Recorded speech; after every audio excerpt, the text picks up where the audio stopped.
Hello, everyone. Justice Watch Hag here with a new episode. Today I'm starting, or I guess I'm not starting, I did it before. I had another video that was titled Arrest Time Clock. And as soon as I put it, it was a Wendy and Donna Adelson arrest time clock. And literally within hours, Donna Adelson was arrested at a Miami airport attempting to flee to Vietnam, a country with no extradition treaty with the United States government, fleeing a crime that she set into motion, or her family, the entire family is involved, and I'm going to show you why in a moment. That she set a murder into motion. She paid to have people kill a man, her daughter's ex-husband, who they were in a bitter custody dispute. They didn't want to. They wanted to be rid of Dan Markel. He's a prominent law professor at Florida State University at Tallahassee.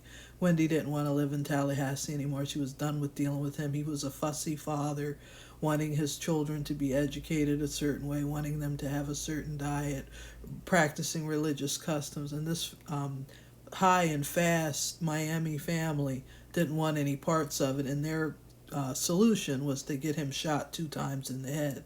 This happened in 2014, and now they're starting to pay the consequences, and we're going to literally start a clock, a arrest time clock for Wendy Adelson. This is a person, Wendy Adelson, that's obsessed with their appearance. And that's why I purposely used as a thumbnail this picture. This is how she dressed on the day when she knew she was going to talk with the police, and she knew she was going to get a mug shot taken or a picture taken. This is how she dressed on that day, all discombobulated.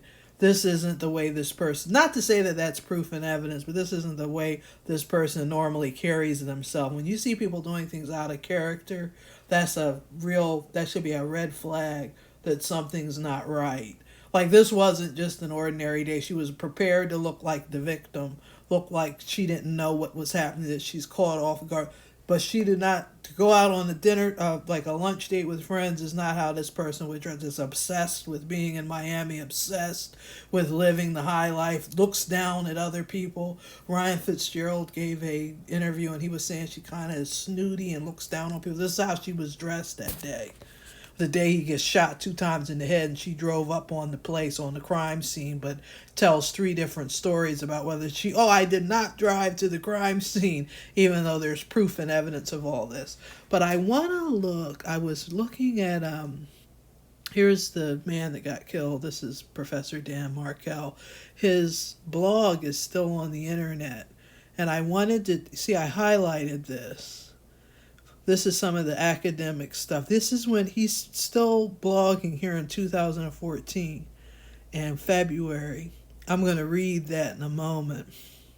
But then it abruptly stops. This is the last one where he's planning to be at a conference July 2014, and I'm wondering if that's the conference he was supposed to go to the next day, Saturday. He was supposed to be out of town. But this is a post from March 10th, and he's getting people to trying to get people to want to come to this conference. This is supposed to be on July 14th, and it's signed Carissa and Danny here at the bottom. This is on his archive Prof's blog website. And then at the top, when after he's obviously dead, there's the people in the community writing kind of eulogies and condolences. But down here, where did I do? Maybe the blue went off. I don't know if this goes back too far. I wanted to show it's like a criminal case where a man in Silver Spring it was in the DC DMV area. There was this crime where a young teenager killed somebody, and he fled to Israel, but he ended up getting charged in Israel and being sentenced to 24 years. I don't see it now. I did have it highlighted though. I mispronounced the name. It's they were in Silver Spring, Maryland. It was an article or a book. Here we are. We're getting close to it now. Here it is. A postscript on Samuel Scheinbein. I'm going to read this. This is something that Dan Markel wrote. And this is about family ties and criminal justice and that sort of thing. I'm not sure how many of you remember this, but one of the most fascinating stories my co-authors Jennifer Collins and Ethan Leib and I relied upon in our 2009 book on criminal justice and family status had to do with Samuel Scheinbein after he gruesomely murdered someone in Maryland. Scheinbein, with his father's assistance, escaped to Israel and avoided extradition. The Scheinbein parents thought they were doing their parental duty by trying to squire their son to a more compassionate jurisdiction. Scheinbein was charged and convicted in Israel and sentenced to 24 years in prison in Israel with furloughs, which is probably a better outcome than he would have received in Maryland, though with the recent excuse affluenza, who knows. For our purposes, we were primarily interested in Scheinbein's parents' involvement in assisting their son, since our privilege or punish criminal justice and the challenge of family ties focused on two questions: what role should family status play in the operation of the members from laws and otherwise prohibit assisting fugitives? And we argued that these exemptions were largely misguided and should be jettisoned. Here is a short version of what we argued on the Freakonomics blog. The Scheinbein parents' good intentions, certainly understandable if not justifiable, have had deadly consequences. For the latest news is that Samuel Scheinbein, the killer, is now dead. He was shot by special forces in a prison raid once he barricaded himself in a room within the prison. Somehow Scheinbein secured the firearm of a guard and seriously wounded 3 prison officials along the way. There's no definite lesson to be learned from one anecdote. One might well imagine that Scheinbein saga ending with the story of redemption and rehabilitation. Here, however, it was, I don't know this word, intransigence and bloodshed.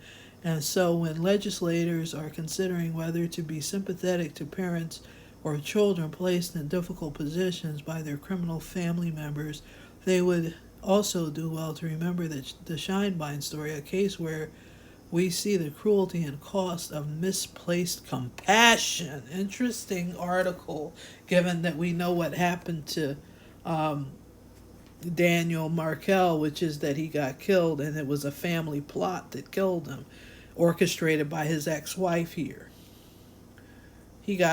So what would he want as far as the punishment, do you think, for the wife and mother of his kids? He's loved his sons. They both love their kids. I believe that. What punishment would he want for Wendy? Would you think he would want leniency? That he'd want her to still be, because it's gonna tear the kids. Can you imagine your grandma's gone, your Uncle Charlie's gone, and now your mom gonna get locked up too? Do you think Dan Markel would want her to be locked up to pay a consequence for having him shot 2 times in the head? I'm just asking. I don't know. I don't have the answer. I think she should pay a consequence, and I want to see her get locked up. But at the same time, I wouldn't wish nobody to lose their mother. You know what I'm saying? So I don't have a clear-cut answer. Maybe a consequence, a few years in jail, and then be able to be reunited. Who knows? I feel like that's what Dan Markel would want. But he'd want his parents to be active in the children's life too. And these people are so sick. It's like toxic. I call it toxic love. I like that I'm going to use the example of Harvey and Donna, and I know this is a bad example, and I know what I'm saying goes against everything I say about justice, but I want to say it's something about having a ride or die. Now, even though this woman, she's been ruling the house probably the whole time they've been married, and had this cockamamie scheme to kill this man, and I don't know Harvey Adelson, but I don't think he's an idiot. I think he grew up in Brooklyn, and he's got some street smarts, and he knows that the law enforcement will come down on you if you set somebody up to get killed, especially somebody and I'm going to say it, you can take me out on the race bit or whatever, but a favored person, because Dan Markel would have, as he should be favored, because he is a criminal law professor, educated, the elite of society, gonna get shot 2 times in the head, and the police and the system gonna turn the other cheek and say, oh well, who knows who did it, or okay, we got the 2 scumbags, let's stop investigating. I mean, that's ridiculous. Let's not be stupid in this life. But I feel like They've been together all these years, and I've seen this in the communities, like on Earth, like the old couples, the old people in the suburban areas. It's like you gonna go down for y'all gonna go down together, like ride or die for real. I mean, he was going down for his broad getting on that flight to Vietnam. They gonna turn away from their whole life in Miami, a comfortable life, after this stupid cockamamie scheme. He didn't get on the phone and say, "Hello, 911. My son and my daughter and my wife put together a scheme. I will work with authorities and stay here in my comfortable home, and you can lock them up and I'll cooperate and be a state's witness. To hell with them. We was going to get divorced anyway." I mean, really, I feel like it's something special about people being together and like going down for each other. Like really going down, like I got you. And I know, and I'm not wishing for them to go free. I'm not saying it for that. And I know this is toxic. It's a toxic thing I'm saying. You should, if you was willing to go down for each other, you should have been willing to make them trips back and forth and not kill a man over wanting to live in a different place. You can, okay, we gonna go down. We gonna buy another condo in Tallahassee and stay here for the years when the children is young.